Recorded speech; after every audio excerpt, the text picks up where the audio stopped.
Now, if you've been watching my channel long enough, you know that I offer a ton of information about living in San Clemente in South Orange County. From community tours to the most important things to know about an area, we're covering it all. But there's one thing we haven't discussed. Stay tuned. I'm Ryan Schramm, the broker and owner of Ryan Schramm Real Estate, located in San Clemente. Please subscribe to my channel so that you can get an alert when I drop a new video. All right, so with remote job opportunities and work from home opportunities here to stay, and with the rise in popularity of Airbnbs, ADUs, which are additional dwelling units, and tiny homes, I think it's imperative we discuss the investing options for real estate in San Clemente and areas beyond. Our South Orange County region is one of the fastest growing regions, which means there's opportunity not just for tourism and business, but for investing in real estate. And now is the time to take advantage. Now, if you're not a real estate investor, you might be thinking that this video is not for you, but I encourage you to stay tuned. Whether you're solely an investor or you're just thinking about moving to the area in the future, I'm gonna give you the top things you need to know about investing in real estate in South Orange County. And these are things that I've learned from my own personal experiencing, brokering deals and purchasing deals, as well as from what my clients have learned along the way. Number one, there's a high demand for all rental properties. What I mean by this, it doesn't matter if you're renting a room to somebody, or you might be renting a studio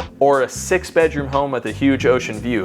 There is an extremely high rental demand in San Clemente and South Orange County. It's easy to see that there are not enough rental properties to support the demand, which makes it a very unique opportunity for investors. Number two, there's a ton of opportunity to house hack a property. Now, if you're not familiar with what that means, it's basically purchasing a property where you can live there and figure out a way to produce some sort of passive rental income from another section of the property. That could be another room, that could be adding an additional dwelling unit on the property, renting that out. Hey, sometimes it's even an opportunity to let somebody use part of your space as like a studio or an art studio. Something of that nature is a house hack. Figuring out a way to have other people give you money, income, which offsets your mortgage while you live at the property. The third thing you need to know is that not all areas allow Airbnb or nightly rentals. This is a really big point of contention. Airbnb was like the Wild West in 2010 to 2012 and even into 2014. So much so that many cities, especially San Clemente, had to come in and put a moratorium on business licenses that they would issue for nightly rentals.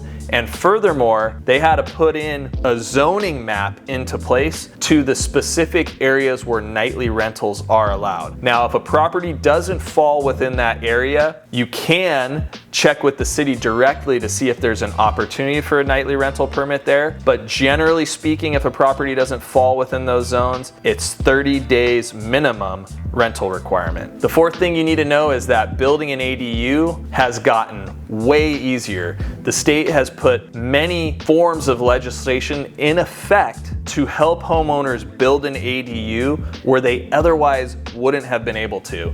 Why is that important for investors? Because if you find a property that has a spacious lot, you can literally build a second apartment on that lot, rent it to somebody, use it to bring friends into town.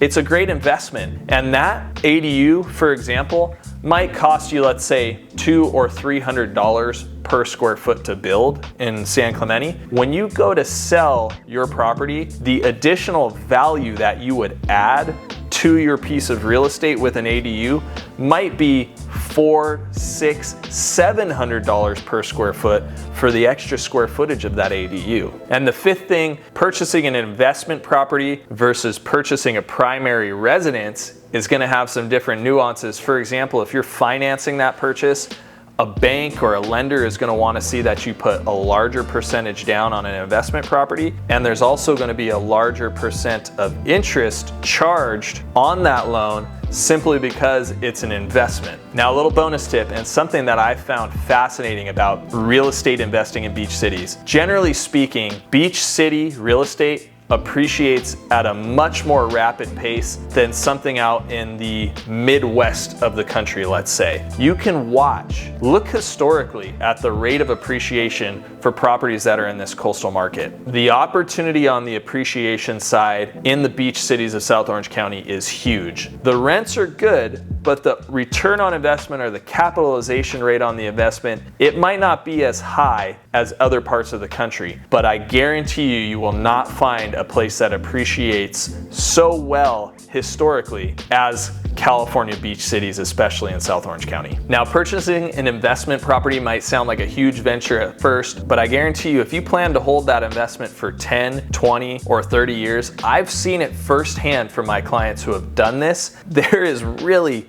no better way to invest than in real estate. If you have any specific questions about these opportunities, please feel free to reach out to me. You can shoot me a text or simply just drop me a comment below, and I'll look forward to hearing from you.